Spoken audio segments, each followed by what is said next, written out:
오늘 우리에게 주시는 하나님의 말씀 보도록 하겠습니다. 신약성경 로마서 16장 25절로 27절까지 말씀입니다. 제가 가지고 있는 신약성경 263면에 있는 로마서 16장 25절로 27절까지의 말씀 다 같이 한 목소리로 봉독 드리도록 하겠습니다. 나의 복음과 예수 그리스도를 전파함은 영세 전부터 감추어졌다가 이제는 나타내신 바 되었으며 영원하신 하나님의 명을 따라 선지자들의 글로 말미암아 모든 민족이 믿어 순종하게 하시려고 알게 하신 바 그 신비의 계시를 따라 된 것이니 이 복음으로 너희를 능히 견고하게 하실 지혜로우신 하나님께 예수 그리스도로 말미암아 영광이 세세 무궁하도록 있을지어다. 아멘. 하나님의 말씀입니다. 네, 로마서에 대해서 여러분 많이 들어보셨을 것입니다. 그 기독교 역사를 보면은 기독교 역사의 중요한 어떤 변혁의 시간, 변화의 때에 이 로마서가 등장하는 것을 참 많이 듣게 됩니다. 기독교 신학의 그 기반을 다졌다라고 얘기를 하는 성 어거스틴 여러분 들어보셨죠? 성 어거스틴이 그 타락한 길을 가다가 로마서 13장을 읽고 신부의 길로 돌아섰다는 것은 아주 유명한 얘기입니다. 또 종교개혁을 일으켰던 루터가 이 로마서 1장 17절 복음에는 하나님의 의가 나타나서 믿음으로 믿음에 이르게 하나니 기록된 바 오직 의인은 뭐라고 하시죠? 믿음으로 말미암아 살리라. 이 말씀을 듣고 이신칭이 곧 믿음으로 인하여 얻게 된 하나님의 의라는 이 종교개혁의 가장 중심이 되는 정신을 발견하고 종교개혁을 일으키게 됩니다.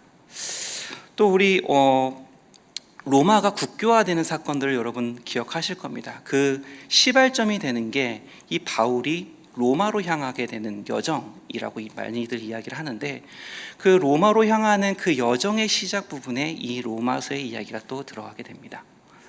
왜 로마서가 그렇게 역사의 변혁의 시간에 자꾸 등장하게 될까요? 그것은 이 로마서가 이 시대를 향한 그리고 오늘날 이 우리가 살아가고 있는 이 삶 속에서 우리가 반드시 알아야 되는 하나님의 복음을 가장 진하게 전하는 책 중 하나이기 때문일 겁니다. 그래서 많은 위대한 신학자들, 시대의 어떤 흐름과 역사를 바꾸었던 신학자들은 예외 없이 이 로마서에 대해서 주석을 한 책을 쓰게 되었습니다. 오늘 좀 전에 얘기했던 루터 같은 경우는요, 이 로마서 주석 서론, 루터가 쓴 로마서 주석 서론에 이런 말을 적어놨습니다. 잘 들어보십시오. 이 서신은 신약 성경의 진정한 핵심이며 가장 순수한 복음이다. 그러므로 그리스도인은 그 내용을 낱말 하나하나에 이르기까지 외우도록 알아야 할 뿐만 아니라 영혼에 일용할 양식으로서 나날이 그것을 간직하고 살아가는 것이 귀중한 가치가 있다. 혹시 여러분 아직 로마서를 읽어보지 않으신 분이 계시다면, 아직 로마서에 대해서 조금 더 알고 싶어 하시는 분이 계시다면 오늘 예배가 끝나고 이 주에 로마서를 한번 펼쳐보시길 권합니다. 이 로마서 안에 담긴 하나님의 놀라운 복음의 은혜를 경험하시는 저와 여러분이 되시기를 간절히 축원합니다. 이 로마서가 쓰여졌을 당시 대충 55년에서 57년 정도라고 일반적으로 학자들이 이야기합니다. 그 당시에 이제 바울은 고린도에서 사역을 하고 있었는데 이 당시에 이제 바울이 로마서를 쓰게 될 이때 역사적으로 보면은 이해하기 힘든 두 가지 결정을 이 바울이 하게 됩니다. 첫 번째 결정은 이 성경에도 잘 나와 있는 부분인데요. 첫 번째 결정은 이 바울이 고린도를 떠나서 예루살렘으로의 여행을 준비했다라는 겁니다. 성경에서는 바울이 이 고린도를 떠나 예루살렘으로 가게 되는 이유를 이렇게 설명합니다. 마게도냐에 있는 교회들이 준비한 예루살렘 성도를 위한 연보를 예루살렘 교회에 전달하기 위해서 이렇게 얘기를 합니다. 마게도냐 지역이라는 것은 바울이 선교했던 지역 중에 한 곳인데요. 바울은 여러분 아시는 이 터키 지역과 거기에서 강을 건너면 강이라고 하기는 그렇고 좀 바다를 건너면 그 옆에 이제 그리스 지역이 있습니다. 이 지역에 에게해라는 바다가 있는데 이 에게해 연안 지역에 선교를 했던 그 이야기가 그 사도행전에 나옵니다. 그 지역에서 이 마게도냐 그리스 위쪽에 있는 지역에 있는 교회들이 예루살렘 성도들을 위한 연보를 준비를 했다는 거예요. 그래서 그 연보를 예루살렘 교회에 바울이 들고 가겠다라는 결정을 했다는 거죠.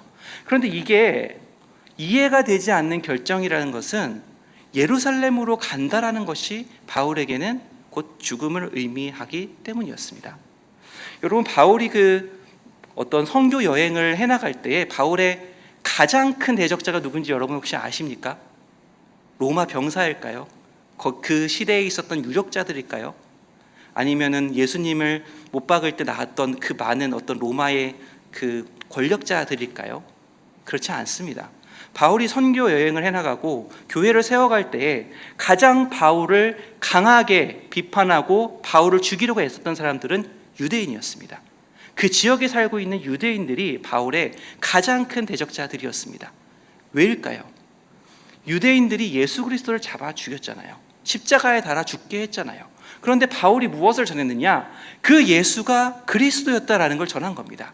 그리고 더 나아가서 유대인들이 목숨처럼 여기는 율법을 바울은 부정을 합니다. 물론 그것들 다른 의미로 해석하긴 하지만 바울은 유대인들이 지켜왔던 그 율법에 대한 것들을 부정을 하고 복음이 진정한 구원의 길이다라는 걸 외쳤던 사람이었죠. 유대인들 입장에서는 절대로 받아들일 수 없는 이야기였던 겁니다. 그래서 유대인들은 바울과 같은 하늘 아래 결단코 살아갈 수 없다라고 생각을 하며 바울이 가는 곳곳마다 유대인들은 일어나서 바울을 죽이려고 했고 그 이야기들이 사도행전에 가득 실려 있습니다. 그런데 여러분, 예루살렘이 어떤 곳이죠? 예루살렘은 이 유대인들의 메카 성지입니다. 유대인들이 몰려 사는 곳입니다. 유대인들이 그 모든 것들을 장악하고 있는 도시, 그곳이 바로 예루살렘입니다. 바울이 그 예루살렘으로 가겠다라는 거예요. 그러면 바울이 그 예루살렘으로 가게 됐을 때 여러분 어떤 일이 발생하겠습니까? 당연히 유대인들은 바울을 잡아서 죽이려고 온갖 애를 쓰게 될 것입니다. 실제로 예루살렘은 이 유대인들이 그 대부분의 어떤 그 이권과 관련된 것들을 장악하고 있는 상태였기 때문에 바울이 예루살렘으로 도착하면 도착하자마자 유대인들에 의해서 끌려갈 것이 자명한 상태였던 거죠. 그런데 바울이 그곳을 가겠다는 겁니다. 그리고 그곳에 가겠다는 이유가 뭐냐? 연보, 헌금을 보내겠다는 거예요. 이거 바울이 굳이 안 가도 되잖아요. 바울이 다른 사람을 시켜서 보내도 되는 거고, 아니면 예루살렘 교회에 있는 지도자 누구를 불러서 그 중간 지점 어디에서 만나도 되는 일입니다. 그런데도 불구하고 바울은 굳이 예루살렘으로 가겠다는 결정을 했다라는 겁니다. 이것이 첫 번째 이해할 수 없는 바울의 결정이었습니다. 두 번째 바울이 했던 이해할 수 없는 결정은 로마서, 지금 우리가 읽었던 이 로마서를 집필했다라는 것에 있었습니다. 여러분, 이 로마서를 보시면 로마서가 굉장히 길죠. 바울 서신 중에 가장 긴 책으로 알려져 있습니다. 이 로마서는 로마 교회에게 보내는 바울의 편지입니다.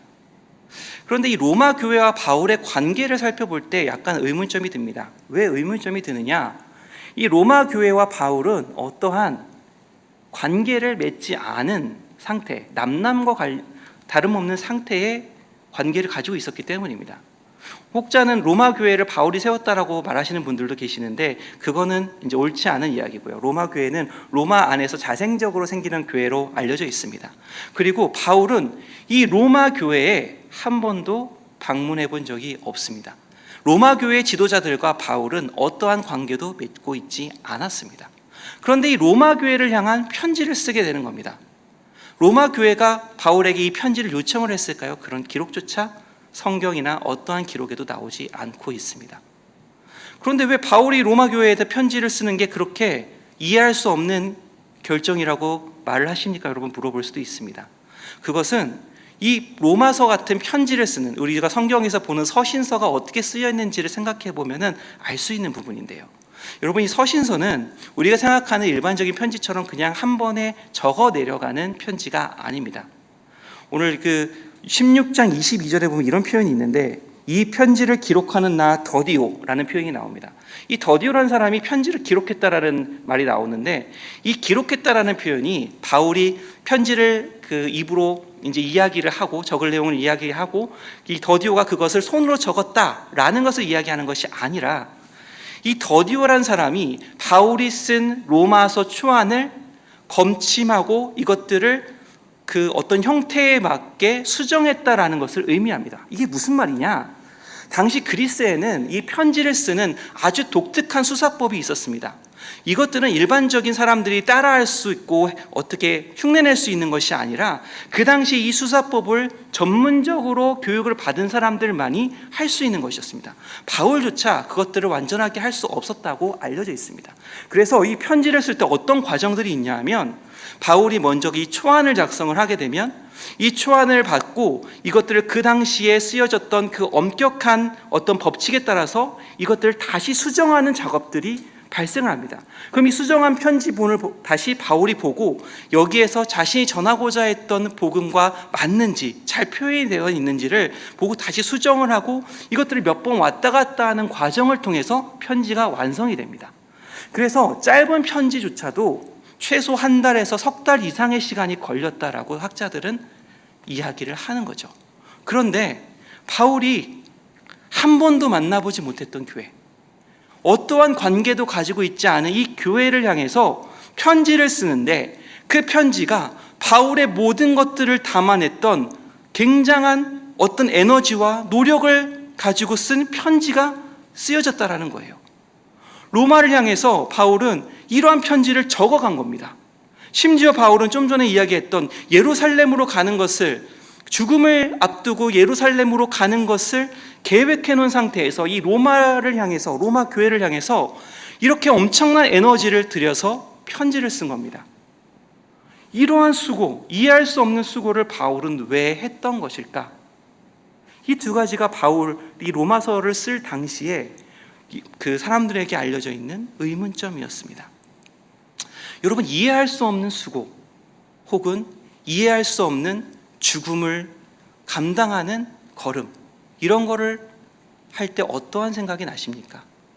혹시 이해할 수 없는 사람들, 이해할 수 없는 그리스도인의 모습 하면 떠오르는 사람들이 계십니까? 저는 그 세상으로부터 우리 교회가 들었을 때 가장 제가 좋게 기쁘게 듣는 말이 있습니다. 그 말이 뭐냐면, 교회가 하는 일들이, 그리스도인이 하는 일들이 이해할 수 없다라는 말입니다. 왜 이해할 수 없다라는 말이 저에게 그렇게 기분 좋게 들리는 말인가? 왜냐하면 이해할 수 없다는 그 말을 들었을 때 비로소 교회가, 성도가, 내가 하나님의 뜻대로, 복음의 말씀대로 살아가고 있구나라는 것을 느끼기 때문입니다. 그게 무슨 말일까요? 여러분, 세상 사람들이 살아가고 있는 가치와 세상 사람들이 살아가고 있는 삶의 방향은 그리스도인이 살아가고 있는 삶의 가치와 방향과 결단코 같을 수가 없습니다. 세상 사람들은 우리 교회가 해나가는 어떠한 가치와 우리 교회와 그리스도인들이 나아가는 그 방향을 절대로 이해할 수 없어야 됩니다. 왜냐하면 우리는 세상과 다른 가치를 가지고 사는 사람들이기 때문입니다. 우리는 세상에서 얘기하는 어떠한 목표와 전혀 다른 목표를 가지고 살아가는 사람들이기 때문입니다. 우리는 예수 그리스도의 복음을 가슴속에 품고 그 의미를 알고 그 사랑을 알고 그 사랑이 말하는 대로 따라가는 사람들이지, 세상에서 이야기하는 어떠한 목적, 어떠한 이익, 어떠한 것들을 향해서 나아가는 사람들과 다르기 때문입니다. 만약 우리가 세상이 이야기하는 가치관, 세상이 살아가고 있는 방향과 똑같이 아무런 차이가 없이 살아가고 있다면 그것은 우리가 이 말씀을 따라 살고 있지 않다라는 뜻일 겁니다. 그것은 우리가 하나님의 말씀으로부터 멀어져 있다는 사실을 이야기하는 것일 겁니다. 여러분, 옛날 우리 어머니들 혹시 기억나십니까? 어머니들 주일이 다가올 때 토요일 저녁에 꼭 하시는 게 있었습니다. 여러분 혹시 기억하십니까? 우리 어머니들은 토요일 저녁에 헌금을 다리미로 이렇게 다렸습니다. 다리미가 잘 되지 않을 때는 그 요 밑에다가 깔아서 그 헌금이 빳빳하게 되기를 바랬습니다. 그리고 그 빳빳해진 헌금을 정성껏 성경책에 끼워서 그렇게 토요일 저녁을 보냈습니다. 아이들에게 이 빳빳해진 헌금을 주었을 때 그것이 금방 꾸깃꾸깃해질 거라는 걸 알고 있었음에도 불구하고 우리 어머니들은 이 헌금을 정성스럽게 다려서 우리 아이들에게 저의 손에 쥐어 주었습니다. 왜 그러셨을까요? 헌금을 빳빳하게 다리면 이 헌금의 재정적인 가치가 올라갈까요? 헌금을 그렇게 다리면 그 다린 헌금을 내는 사람들을 교회에서 더 좋은 지위를 주고 더 좋은 직분을 주고 그런 일들이 발생을 할까요? 아니요. 그런 일은 발생하지 않습니다. 그런데 왜 우리 어머니들은 그 이해할 수 없는 수고를 했던 걸까요? 또 예전에, 요즘에는 그런 분들의 숫자가 조금 많이 줄었는데 예전에는 주일날 가게를 닫고 온종일 주일 이 교회에 와서 예배하고 봉사하고 하시는 분들이 참 많았습니다. 여러분 아실 겁니다. 주일날 가게를 닫으면 얼마나 큰 손해를 입습니까? 하나님께서 그 손해를, 주일날 우리가 문을 닫으면 그 손해를 그만큼 다 채워주실까요? 물론 하나님은 그러실 수 있는 분이겠죠. 하지만 그 문을 닫고 주일날 교회에 와서 하루 종일 하나님과 동행하며 살았던 그들의 마음속에 그 마음이 있었을까요? 하나님, 내가 오늘 문을 닫고 이렇게 주일 와서 교회에 와서 예배를 하니까 하나님께서 그 모든 것을 다 채워주셔야 됩니다. 이런 마음으로 그들이 하나님 앞에, 주일 이 교회 앞에 나왔을까요? 그러지 않았을 겁니다. 하나님의 사랑을 알기 때문에, 그 안에 하나님의 은혜가 있기 때문에 하나님과 동행하기 위해서 그들은 주일날 문을 닫고 하나님 앞으로 나왔을 겁니다. 이러한 사람들의 모습을 세상이 이해할 수 있을까요? 이러한 세상과 다름의 가치를 가지고 살아가는 그리스도인들의 모습을 세상이 이해할 수 있을까요? 순교의 영역으로 가면은 이 부분들은 더 크게 나타납니다. 아프리카 오지에 복음을 들고 갔다가 거기에서 어떠한 큰 효과나 성공을 거두지 못하고 죽임을 당한 순교자들의 이야기. 예수 그리스도를 부인하면 목숨을 살려주겠다고 얘기하는 사람들을 향해서 주님을 절대로 부인할 수 없다라고 외치며 죽어간 순교자들의 이야기.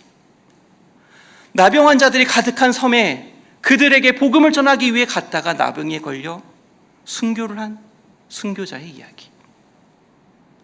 이들이 죽음을 각오하고 하나님의 복음을 위해서 나갔던 그 걸음들, 이 걸음들이 세상의 눈에서 결코 이해될 수 있을까요? 세상 사람들이 이것들을 바라보면서 이해하며 나아갈 수 있을까요? 결단코 그럴 수 없었을 겁니다. 하지만 우리 믿음의 선조들이, 우리 믿음의 조상들이, 하나님의 사람들이 세상의 가치관과 전혀 다른 그 길을 걸어갈 수 있었던 건 그들의 마음속에 나를 위하여 죽으신 주님의 그 복음, 그 은혜가 있었기 때문일 겁니다. 여러분, 여러분의 삶이 세상의 가치관과 다른가요? 지금 오늘 살아가고 있는 여러분의 모습이 세상에서 이야기하는 삶의 방식과 비슷한가요? 다른가요? 복음이 이야기하는 삶의 방식과 더 맞닿아 있습니까? 세상이 이야기하는 삶의 방식과 더 맞닿아 있습니까? 이런 이야기를 할 때 이렇게 이야기하시는 분들이 간혹 있습니다. 아이고 목사님, 그거는 정말 대단한 어떤 믿음의 사람들에 대한 이야기잖아요. 그 사람들은 정말 많은 은혜를 받은 사람들이잖아요. 그 사람들은 하나님과 특별한 관계 속에 있었던 아주 위대한 사람들이잖아요.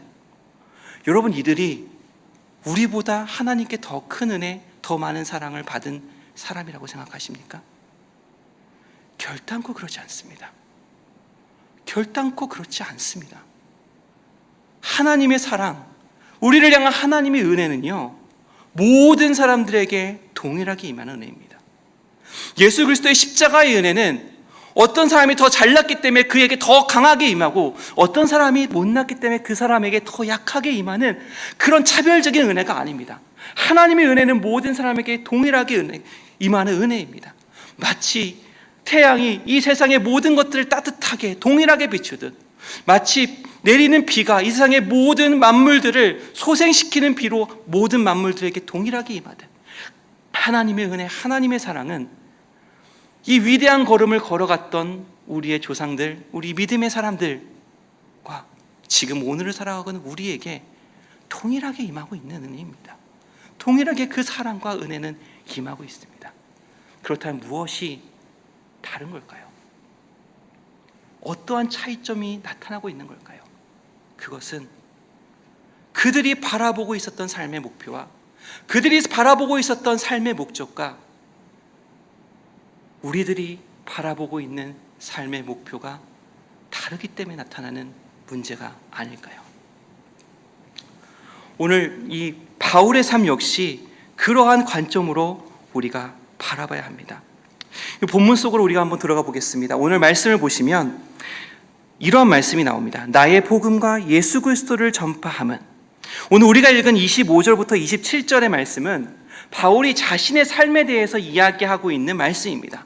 그런데 그 앞에 부분, 나의 복음과 예수 그리스도를 전파함이라는 표현을 통해서 바울은 무엇을 이야기하느냐, 자신의 삶을 지금 바울이 어떻게 정의하고 있는가를 우리에게 보여줍니다. 바울은 어떻게 자신의 삶을 정의하고 있습니까? 나의 복음과 예수 그리스도를 전파함이라고 정의를 하고 있습니다. 이것이 무슨 의미인가? 여기서 말하는 나의 복음이라는 것은 바울이 로마서를 길게 적어가면서 거기에서 정립했던 위대한 어떤 복음의 이야기를 얘기하는 것이 아닙니다. 남들보다 더 뛰어난 어떤 신학적 지식을 이야기하는, 그가 거기에서 깨달았던 복음의 어떤 깊은 것들을 이야기하는 그런 이야기가 아닙니다. 나의 복음이라는 것은 바울이 만났던 예수 그리스도를 만납니다.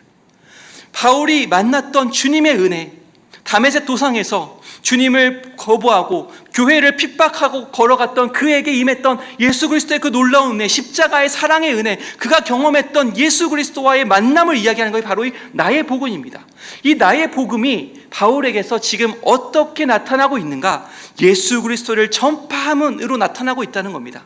바울은 그 은혜를 받아서 그 은혜를 전파하는 삶을 살았다. 나의 삶은 어떻게 지금 정의가 되느냐? 주님께 은혜를 받은 자였고, 주님께 사랑을 받았던 자였고, 그 사랑을 세상 가운데 전하는 자였다. 바울은 스스로를 그렇게 이야기한다는 것이죠.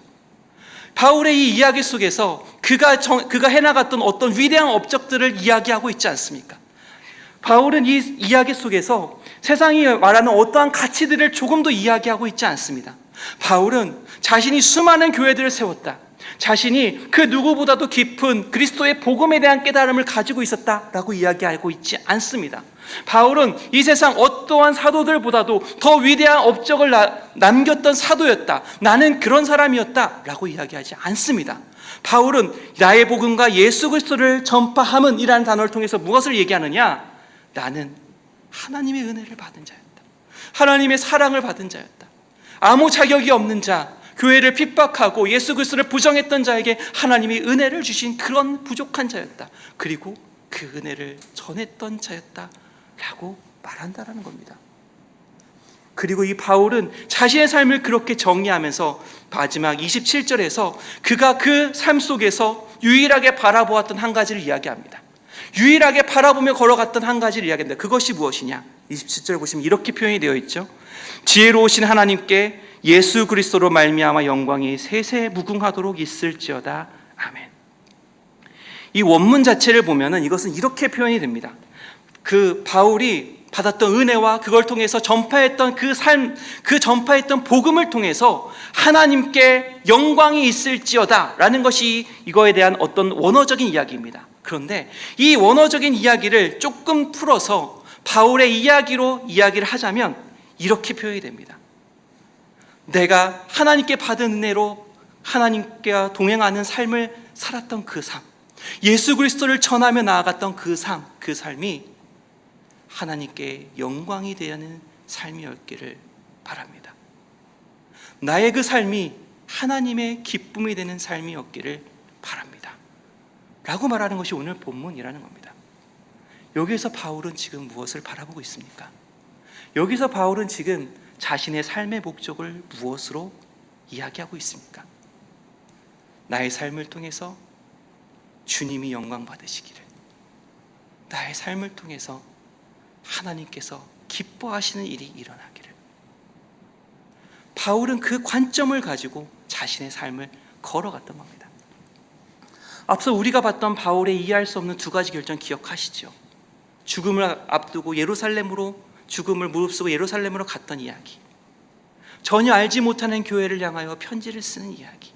이 두 가지 이야기도 바울의 이 관점 속에서 이해가 됩니다. 이 관점 속에서 해석이 되는 이야기입니다.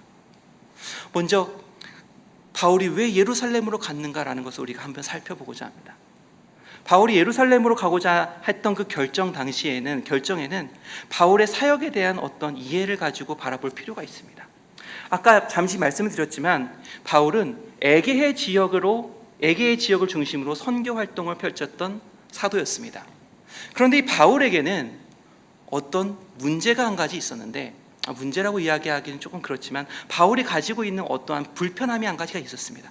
그것이 무엇이었냐면, 바울은 기존 기독교 세력들과 기존 기독교 다른 교회들과 어떤 단절된 상태에서 선교 활동을 펼쳐나갔다는 겁니다. 성경을 보시면 안디옥에서 교회에 어떤 회의가 일어납니다. 그런데 이 회의에서의 주제가 무엇이었냐? 바울은 이 복음에 대해서 굉장히 강하게 외쳤던 사람이었습니다. 복음에 대해서 강하게 외쳤다는 게 어떤 의미냐 하면, 복음만이, 예수 그리스도를 믿는 믿음만이 구원에 이르는 유일한 길이다라고 강력하게 주장했던 사람, 강력하게 외쳤던 사람이 바로 바울이었습니다. 그런데 그 당시에 기독교 교회는 유대인들을 중심으로 만들어졌던 교회였기 때문에 그 유대인들의 삶에서 매우 중요한 역할을 했던 이 율법을 완전히 버리기가 쉽지 않았습니다. 그래서 초기 교회는 아주 기본적인 율법의 요구, 할례로 대표되는 아주 기본적인 율법의 요구들은 우리가 지켜나가면서 복음을 이야기하는 것이 좋겠다라고 생각을 하고 있었던 겁니다. 이 문제가 안디옥에서 크게 부딪히게 됩니다. 그리고 거기에서 교회의 지도자들은 바울에게 이 에게를 중심으로 한 이방인 선교를 하게끔 권하게 되고, 그때부터 바울과 이 기독교 세계가 분열이 되게 됩니다. 단절이 되게 되는 거죠. 바울은 이 상태에서 에게를 중심으로 한 선교 활동을 하게 됩니다.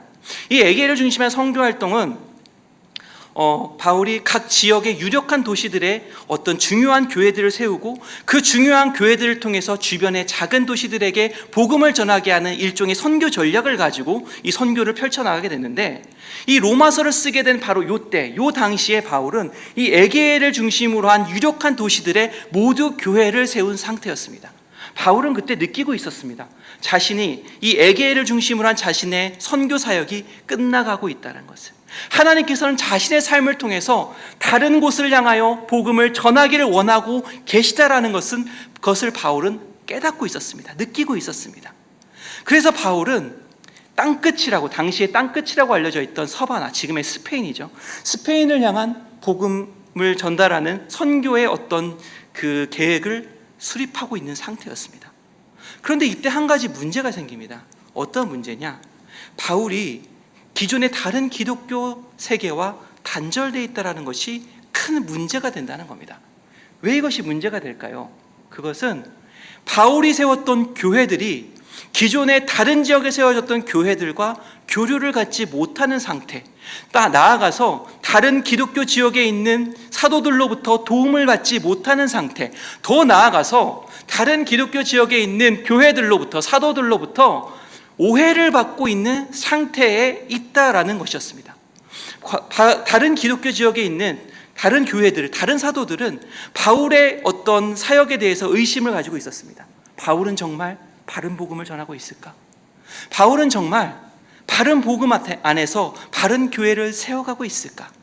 교류가 없는 상태에서 20년이라는 세월이 지났기 때문에 이러한 어떠한 의문들은 어쩌면 당연한 것이었습니다. 이 상황에서 바울이 이 교회들을 놔두고 서바나로, 스페인으로 떠나게 되면 어떤 일이 발생했을까요?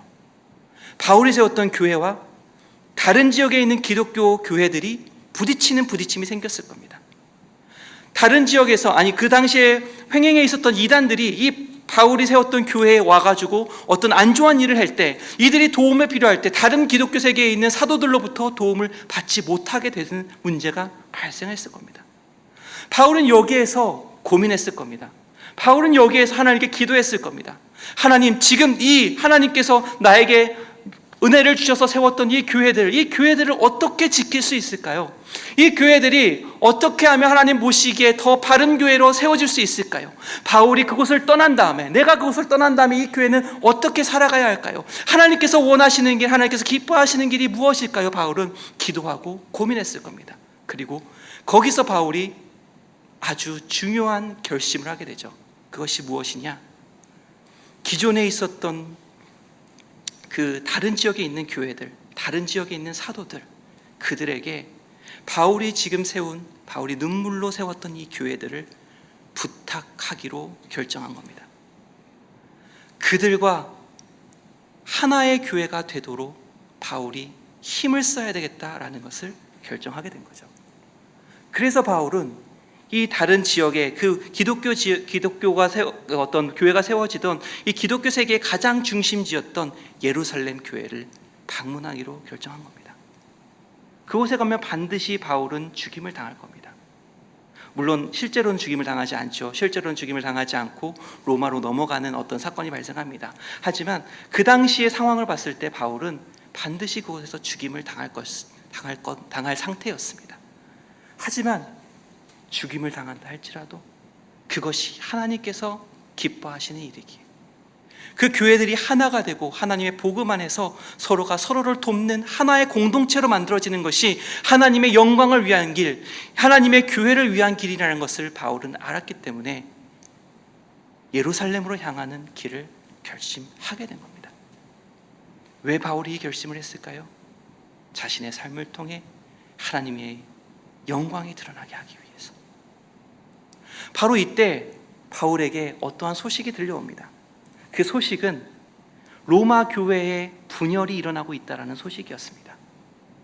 로마 교회는 사실 그 당시에 있었던 기독교 세계의 어떤 관계자들한테 굉장히 주목받는 교회였습니다.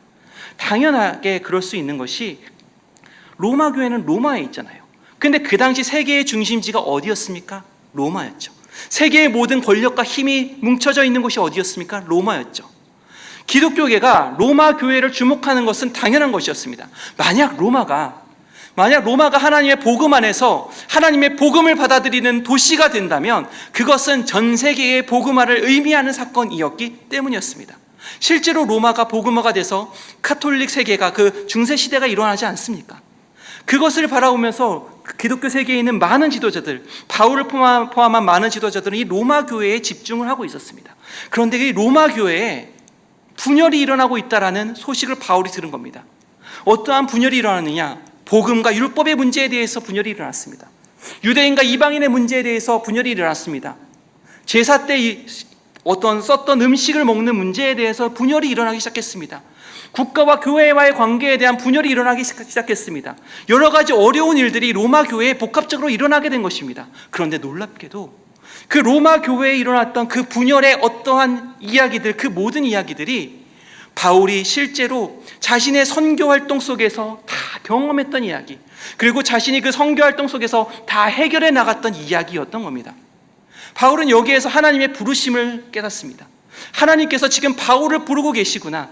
이 로마 교회의 문제들을 해결하라고, 이 로마 교회에 그리스도의 복음이 바로 세워지게 하라고 바울을 지금 부르고 계시구나라는 걸 바울이 깨닫는 겁니다.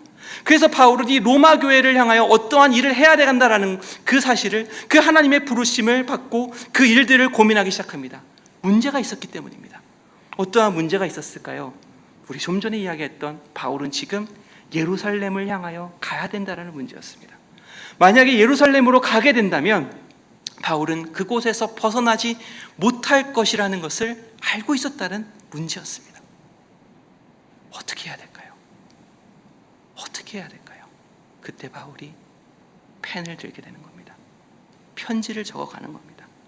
자신의 모든 것을 담아서, 자신의 모든 에너지와 모든 복음의 어떤 깨달음과 자신의 모든 마음을 담아서 로마 교회를 향하여 편지를 적습니다.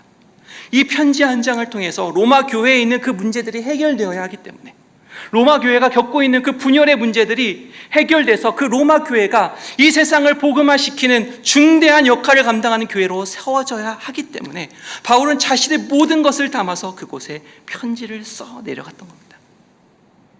그래서 로마서는 바울의 유언 편지입니다. 바울이 자신의 죽음을 앞두고 자신이 로마에 가지 못할 것을 가정하고, 아니 로마에 가지 못할 것이라 생각을 하고 자신의 모든 것을 담아서 쓴 책이 바로 로마서인 겁니다. 바울은 거기에 율법과 복음의 관계에 대해서 적어갑니다. 이방인과 유대인이 왜 하나가 되어야 되는지 적어갑니다. 그리스도인의 삶이 어떠해야 되는지 적어갑니다. 그 로마 교회가 겪고 있는 그 모든 문제에 대한 복음의 관점들을 아주 깊이 있게 적어갑니다. 그리고 마지막 16장에 와서 바울은 개인적인 이야기로 이 16장을 마무리하고 있습니다. 이 16장에 여러분 앞에 보시면 30몇 명의 사람들의 이름이 나옵니다. 이 30몇 명의 사람들은 바울이 선교 기간 동안에 만났던 사람들입니다. 로마 교회에 나왔다가 바울을 만났던 사람들, 혹은 바울 통해 그리스도인이 되었다가 로마 교회로 들어갔던 사람들, 그 사람들의 이름이 나옵니다. 바울은 그들에게 다시는 보지 못할 것이라 생각하고 마지막 인사를 전하는 겁니다. 어떤 누구누구에게 문안하라, 누구누구에게 문안하라. 이 문안하라는 것은 하나님의 은혜가 있기를 바란다는 표현이거든요. 다시 보지 못할 너에게 하나님의 은혜가 있기를 바란다. 나와 사역을 함께했던, 나의 어머니와 같았던 사람, 나의 복음의 일에 힘썼던 사람, 그들에게 하나님의 은혜가 임하길 바란다. 그 이야기를 쭉 적어 내려가고 마지막 오늘 우리가 읽은 25절에서 27절, 하나님 앞에 마지막 자신의 이야기를 합니다. 나의 복음과 예수 그리스도를 전파함. 하나님께서 나에게 은혜를 주셔서 그 은혜로 하나님을 전하였던 나의 삶. 비록 부족했지만, 비록 그 시작은 예수를 핍박하고 교회를 핍박하며 나아갔던 너무나 부족한 그런 시작이었지만, 하나님께서 나의 이 삶을 통해, 하나님께서 나의 이 삶을 통해 영광 받으셨기를 바랍니다. 하나님께서 나의 이 부족한 삶의 걸음을 통해서 기뻐하셨기를 바랍니다. 나의 삶이 하나님께 영광 돌리는 삶이었기를 바랍니다. 아멘. 바울은 그렇게 로마서를 마무리합니다. 오직 하나님께 영광. 종교개혁자들이 이 로마서를 통해서 발견한 위대한 삶의 지침입니다. 오직 하나님께 영광을. 여러분은 지금 무엇을 바라보며 살아가고 계십니까? 여러분은 무엇을 꿈꾸며 살아가고 계십니까? 여러분의 가정은 무엇을 바라며 걸어가고 있습니까? 여러분이 자녀를 품에 안고 그 자녀를 위해 기도할 때 여러분은 무엇을 기도하십니까? 나의 삶이 부족하더라도 하나님의 기쁨이 되는 삶이 되기를 바랍니다. 나의 삶이 연약하더라도, 나의 삶이 하나님 보시기에 죄 가운데 넘어지고 쓰러지는 삶이라 할지라도 하나님께 영광을 돌리는 삶이 되기를 바랍니다. 우리 교회가 하나님의 영광을 위해 나아가는 교회가 되기를 원합니다. 이 세상 가운데 하나님의 말씀을 전하고 이 세상이 하나님께로 돌아오게 하는 위대한 걸음을 걷는 교회, 위대한 걸음을 걷는 성도가 되기를 원합니다. 사랑할 수 없는 사람을 사랑하기 원합니다. 미워하는 자를 품을 수 있는 우리가 되기를 원합니다. 예수 그리스도의 복음을 가슴속에 품고 세상의 모든 유혹과 모든 시험들을 이겨낼 수 있는 우리가 되기를 원합니다. 세상에 분열이 있는 곳에 예수 그리스도의 화평을 전하는 우리가 되기를 원합니다. 눈물 흘리고 쓰러져가는 사람들, 가난하고 아파하는 사람들에게 하나님의 복음의 은혜, 여호와의 그 놀라운 사랑의 은혜를 전하는 우리가 되기를 원합니다. 우리의 삶이 그렇게 하나님께 영광 돌리는 삶이 되기를 원합니다. 이렇게 하나님께 고백하고 나아가는 저와 여러분, 우리 모든 하나님의 성도가 되기를 원합니다. 그리고 우리가 바울처럼 하나님 앞에 섰을 때, 우리의 시간이 다하여 하나님 앞에 섰을 때 바울과 같이 이 고백을 했으면 좋겠습니다. 하나님, 제 삶이 비록 부족하고 죄가 많았지만 하나님께서 나의 삶을 통해서 기뻐하셨기를 바랍니다. 하나님께서 나의 부족한 삶을 통해 영광 받으셨기를 기도하고 바랍니다. 이런 고백을 하나님 앞에 할 수 있는 우리 모든 하나님의 성도가 되시기를 주님의 이름으로 축원합니다.